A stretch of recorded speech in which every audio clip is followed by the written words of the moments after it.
Chapter 1, April 2nd, 1873. Dr. Jeremiah "Doc" Kilarney needed help.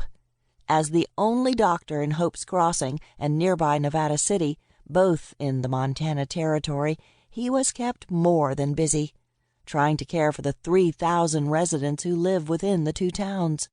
With those thoughts in mind, he writes an advertisement to send to the newspapers in New York, San Francisco, and Denver.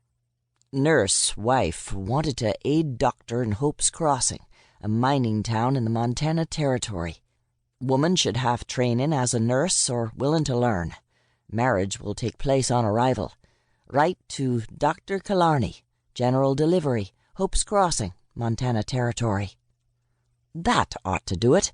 This way I don't have to court them, and maybe they won't be expecting me to love them, because that's not happening. I'll never love again. Susan broke me of that tender emotion when she abandoned me.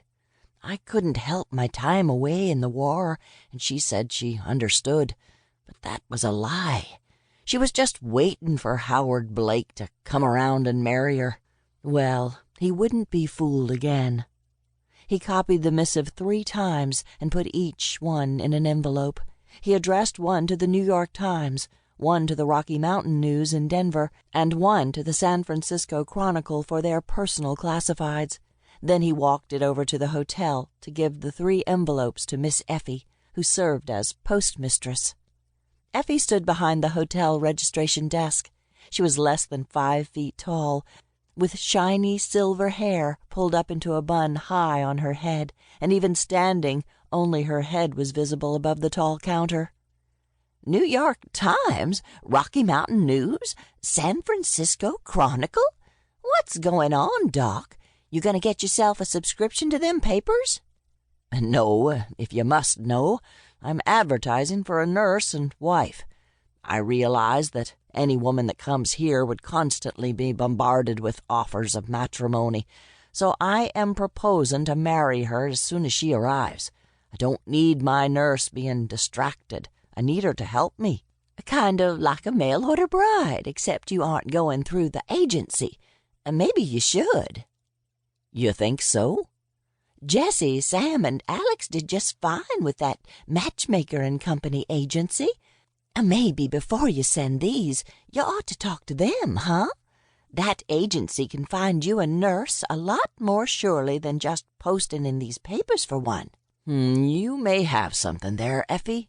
I wouldn't have to sort through a lot of letters. I could just give the owner of the agency my requirements. He can then see that they are met by the woman. That's right. Why don't you go talk to Joe or Claire and get the address of that agency? I will. Thanks, Effie. I needed to go see Joe anyway.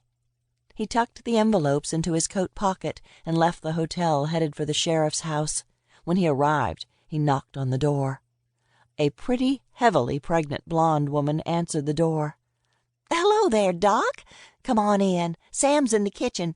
Why don't you give me your coat and then go on in and get yourself a cup of coffee? Sounds good, Joe. I'd like to talk to you both. He took off his coat and handed it to Joe Longworth, then walked into the kitchen.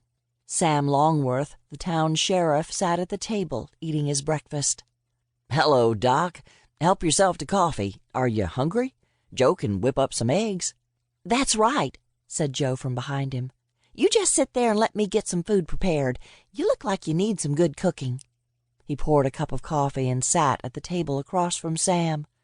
Thank you. I love some cooking that isn't my own. My cooking, what I do of it, leaves something to be desired. That says a lot as to why you're so thin, said Joe, pointing a spatula at him.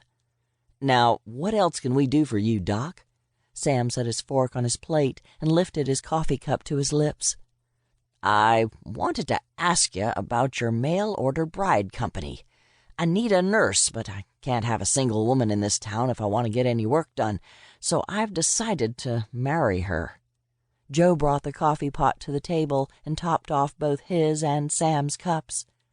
And you want to know if Matchmaker Company can find you a nurse to marry, right? That's it exactly. I don't see why they wouldn't be able to.